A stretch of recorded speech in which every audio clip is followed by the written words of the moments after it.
Good morning, everyone. It's Celestie-Lou here. Taking on a webcomic series in any capacity is a huge commitment. It doesn't matter if it's a 4-panel comedy comic or a 75-panel story with full color and background.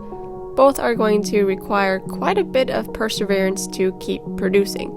Even in producing Island for a little over a year now, I've made mistakes and learned new techniques for almost all aspects of making a webcomic. So let me get into those now. For the drawing today, I'm drawing the Wise family. I'm not sure if Wise is going to be their last name or not, so for now it's the title I use to refer to them as a whole. In Proverbs, wise people and foolish people are contrasted in several of the chapters, so I knew I had to design at least one person to play the wise person and one to play as the foolish person. There's several verses that talk as if a father to his child, so I decided that instead of just one person, I'd need to draw a whole family for both wisdom and foolishness. So this is the making of the Wise family. I'll talk a little bit more about them near the end. Island in the Sky is a long story webcomic, essentially meaning that each episode picks up where the previous one left off. I have made a few comedy comics involving the Island characters, but it was never a series and never meant to be. So I'm approaching these lessons in light of having a long story comic.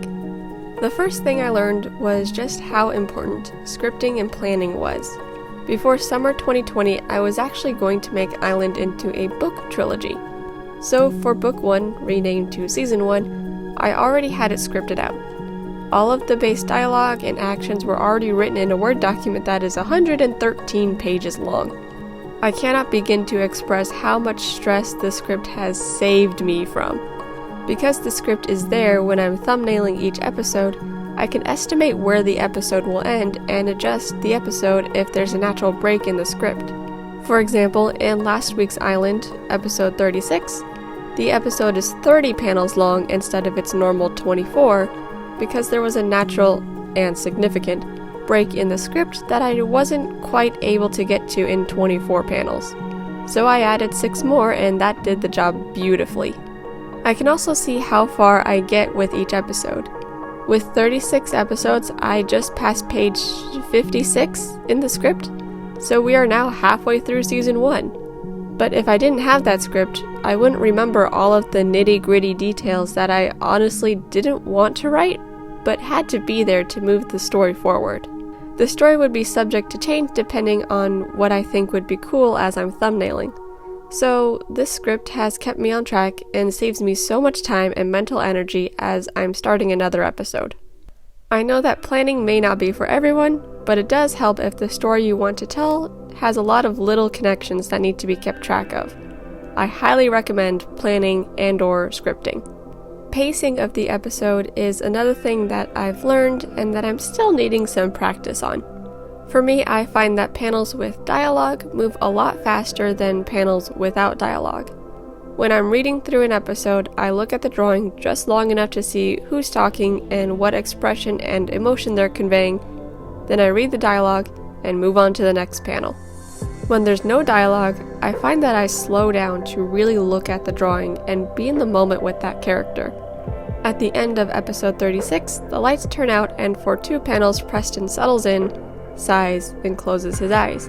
There's no dialogue there, so for me, I'm slowing down with Preston, feeling the worry in his sigh, and finally the closing of his eyes to end the nightmare that was Wednesday for him. Even with the fight between Cody and Phoenix a few episodes ago, there was no dialogue, so I was more present in the fight than if there had been dialogue. It's hard to explain how to know when to slow the story down, but it's around important points in the story. Back in I think episode 25, Daziel asks Raylan why she's taking them to North Arizona rather than DC. Instead of answering right away, Raylan, for 3 panels, puts her face in her hands, grasps her hair, then pulls her headphones off of her ears before she replies the major information that Andy has kidnapped now 3 dragons. That pause slows the reader down just enough to know that major information is coming, so they need to pay attention. Anything that needs to be highlighted needs the appropriate amount of screen time. Don't move on too quickly from an important or tough-to-swallow bit of dialogue. Let the readers stew with that information for a panel or two, showing the other characters' reactions. And don't be in a rush to get to that information either. If I hadn't taken those 3 panels to show Raylin's inner turmoil, it wouldn't have hit as hard as it did. I've also learned the hard way just how long it takes for me to produce an episode from start to finish. When I first prepped for Island in July 2020, I gave myself a week to draw 3 episodes, each about 48 panels long. Oh, how badly I underestimated the time it would actually take. About 4.5 of the 5 days I had planned for all 3 episodes went into episode 1. And I was pretty wiped out from it afterward. I only got episodes 1 and 2 done for the big release, and that was after I had pushed the release date back a week so I could do episode 2. I eventually cut back to 24 panel episodes, and those take me around 20 hours from start to finish, which is much more manageable. I'll get into more of the reasons why next Monday. I eventually calculated that it takes me around 45 minutes to an hour per panel, depending on the contents of that panel and how detailed it is. Now that I have that information, I can very accurately estimate how long an episode should take me as I'm planning my weeks out. Every now and then I surprise myself when an episode takes less time than I expected, but I'm getting more accurate with every episode. If you're just starting out, way overestimate the time you think it'll take to finish an episode. It's better to be pleasantly surprised by finishing that episode early than be crunched for time and a stressed mess. These final 2 go hand in hand with each other, and it's the toll making a webcomic takes on you, both physically and mentally, in my experience at least. Physical up first. There is a lot of sitting involved. A lot of sitting. As such, it's easy to get stiff muscles. My neck, back, and wrists can get stiff very easily if I'm not being diligent about stretching.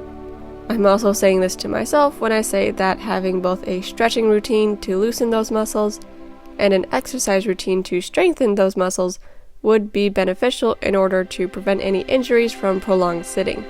The other major thing that can be affected are your eyes. I just got new glasses because my eye doctor found that my irises slightly focused inward rather than straight due to focusing at an arm's length distance for extended periods of time. So that's my laptop. That very slight inward focus has caused headaches about 1 to 2 times per week, whereas before I didn't have very many headaches at all, maybe 1 a month. Thankfully, my doctor was able to put some sort of coating on the lenses of my glasses that helps my eyes focus back straight again. It's taken some getting used to, but my eyes do feel better even after just a few days. I'd recommend finding some eye stretches to prevent your eyes from focusing inward and causing headaches. Those are no fun at all, trust me. I absolutely love making webcomics. That's why I'm crazy enough to juggle 2 at the same time. But for me, there is a little bit of a mental toll that it has taken on me. I am a type A person. I plan what I do, and then do what I plan. Mostly. If I plan something and make it a checklist, it gets done. And if it doesn't get done, I can be quite hard on myself.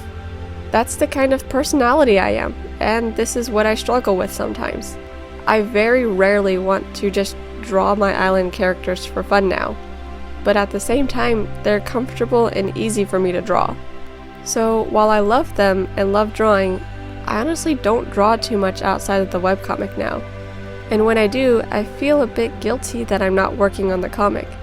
There's also been times where I have to push an episode back by a day or a week, or even had to take a break from the webcomic. Those times I also felt a bit guilty for not working on it to get as ahead of the upload schedule as I could.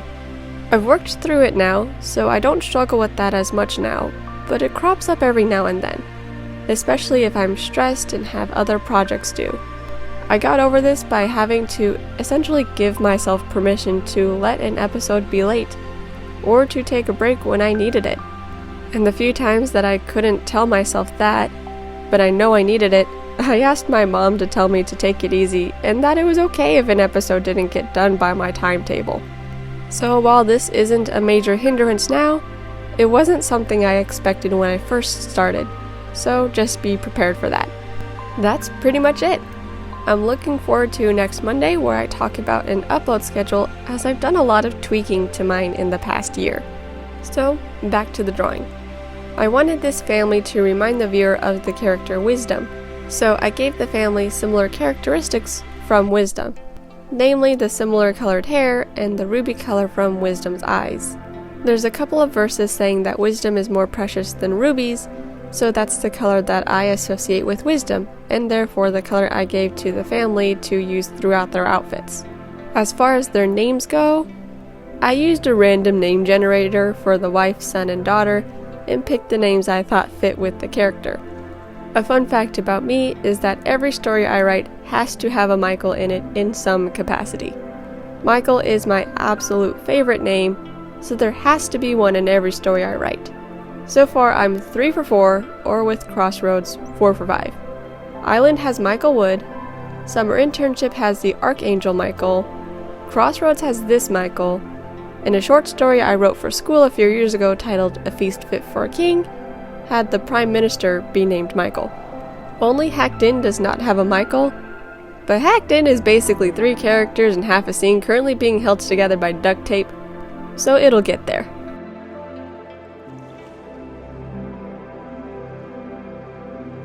I'm enjoying this series quite a bit, and I'm kind of sad that next week is the last one.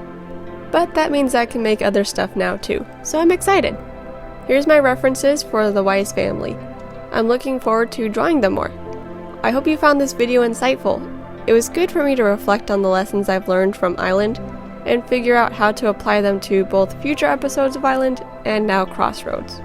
If you like this video, hit like and subscribe so you don't miss next week's video. Comment down below if anything I talked about here was interesting. Have a good day, everyone. Bye-bye!